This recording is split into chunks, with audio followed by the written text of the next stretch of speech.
Good morning, YouTube. I hope everybody is having a great day. I have a WWE, and let me say it, a WWE video and thing. I want to talk about a couple of things, and so I want to talk about a couple of things from WrestleMania that I've been holding off of to talk about now on Wrestling Talk. Anything. So let's get started. So I want to talk about the bigger news that came Friday. Became the release. Let's just say the release of the revival. To me, I'm just gonna say finally WWE gave them what they wanted. Let's put it that way. WWE finally gave them what they wanted. And let me just give you a little bit. The revival came to the WWE in 2014. In 2018, they debuted on the roster. From there, from 2018 until now, until Friday of their release, they have been harping, griping about how they're not being used in the right way. They've been harping, saying, "Oh, we're going to leave," and stuff. And they have done that. And I went back and I counted at least 4 times. And they didn't leave because WWE offered them big money to stay. I'm glad WWE got rid of them because now they can give their spot to and a tag team in NXT that's well deserving to be on the main roster. And I'm going to be talking about a real big faction in a minute. But if you think about that tag team division has grown in several years and in several months. Especially the men and women. The women is just now building up. To get me to say, I think they can bring Riddle and Pete Dunne to the main roster on tag team division. But I mean, they got several tag teams over there in NXT and NXT UK that deserve to be on that main roster. So good luck, y'all, on y'all better endeavors. All right, that's that. Now let me go back, and it's two situations I want to talk about. And a lot of people I have seen talk about this. And I got some of my subscribers has, DM me or sent me a Twitter message and asked, Alicia, are you going to talk about the situation between Vince McMahon and Goldberg? And at first, I thought I wasn't going to talk about it because at one point in time, I just didn't care. So I just waited some months, waited for some weeks for it to go by before it won't be too in your face. So now I'm going to talk about it. So I want to talk about the altercation towards Bill Goldberg and Vince McMahon. And as y'all know, anytime a wrestler or legend get into it with Vince stops their bag. They don't appear on WWE anymore. And I hope this is not the case with Bill Goldberg.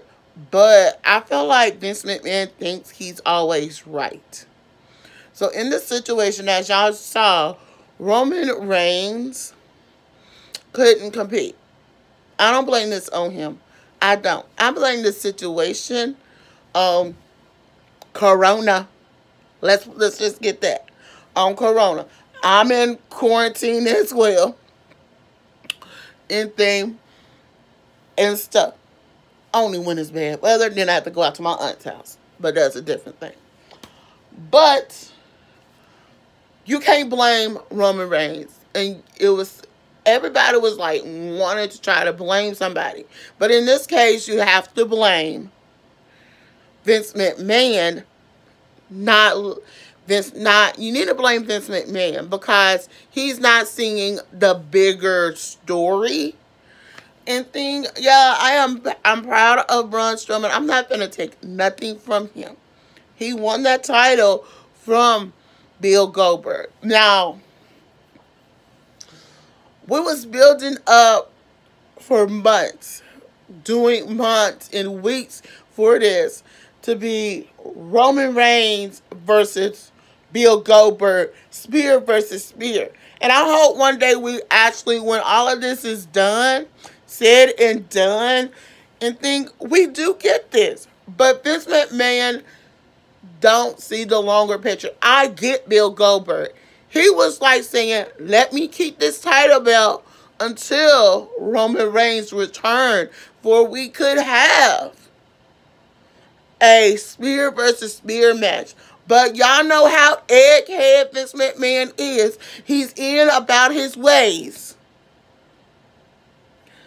He don't think he was wrong for what he's did. Let me just tell you something. I'm on the side of right, and I'm on the side. In one way, I'm not on either side.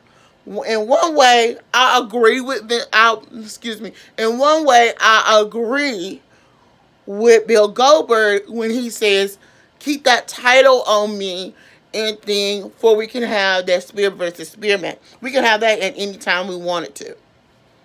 That's that. I like Bill Goldberg, but he makes a point. But then I agree with Vince McMahon only 10% because it's like we don't need nobody that is a part-timer holding title belts. I don't know, Brock Lesnar. But that's how I feel about that situation. And I just want to hear y'all point on what I want to hear y'all in the comments about this issue. Was it whose fault was it, or whose side are you on? That's the point. So, yeah, okay. The next thing I want to talk about from WrestleMania. JBL. They brought back JBL as to be a commentator at WrestleMania. Alright. I feel like with all the controversy over the couple of years with JBL, was that a wise decision? Because I thought, and I actually listened to him, went back and I was listening to him. Yeah, he was up and he was excited, but to me, he was just a little bit boring. He was just a little bit boring, y'all. And I'm just going, Vince McMahon could have did better when it came to commentary-wise. Commentary-wise, he could have did better. And when I mean he could have did better, literally, they could have did better. Instead of bringing in, I don't know, JBL, they could have brought in, let's see. They could have brought in Bubba Ray or Devon. But the one entertaining commentator over in the years that I thought of, that anybody probably would have loved to see again on WWE TV from ECW days, Ernest the Cat Miller. If you know who Ernest the Cat Miller is, yes, he would have been so entertaining and did everything. That's what we needed. He would have been a good person for this announce team for WrestleMania. But besides that, none other, he would have called this matches fair and everything. Like I said, certain things I don't like, and I will do. I gotta do some research first, but I'm actually gonna do some videos about commentary in the WWE. But I digress. So that's that issue I have. So we talked about that. Okay, let's talk about. Oh wait, I want to talk about two call-ups and two call-ups. I want to start with SmackDown. With SmackDown, we got the Forgotten Sons. That's oh my god, I can't think of their names off the top of my head. But Forgotten Sons debuted this past Friday. And I went back and I caught the match. To me, yeah, they was good. But this match was a buried match. This was like burying people. So, yeah. So that was a pretty good match. Now, the biggest outcome coming after WrestleMania was Bianca Belair. I have said on this channel several times, I would love to see Bianca team up with her husband and her husband's partner as being part of the female Street Profits. And whoopie-doo, we get that. It wasn't me, or did I foretold this prediction? And then after she comes to their aid, thanks to and stuff, and go after Vega. Oh, we had a 3-on-3 match, and they still and it's like Bianca showed what she can do, and she's good. Now I hope Bianca gets some opportunities for those women's title belts, but I digest. Now, before I get to this surprising push, I want to talk about the return of Nia Jax. The return of Nia Jax right after WrestleMania, I thought this would have happened in the confines of the six-pack challenge. I thought she would have made her return at the six-pack challenge to come and beat Bayley and stuff.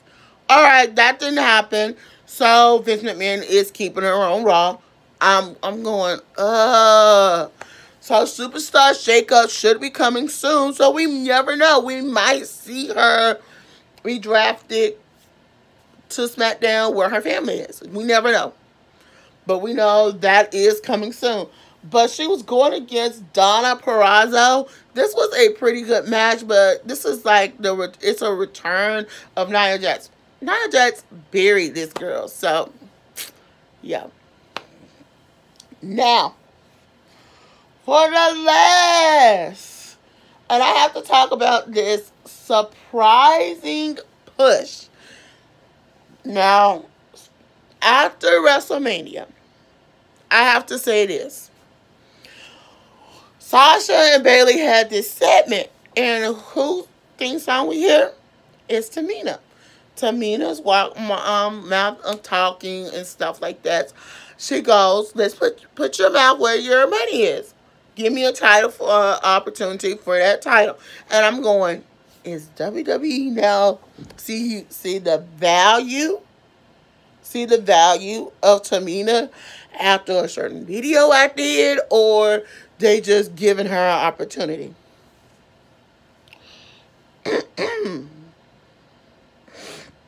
Now, to get me to say, if this is a surprising push for the women's title belt, I'm very surprised at it. And I'm going to say I won't be surprised at it because this is a push well earned, and overdue. So let me hear what y'all have to say.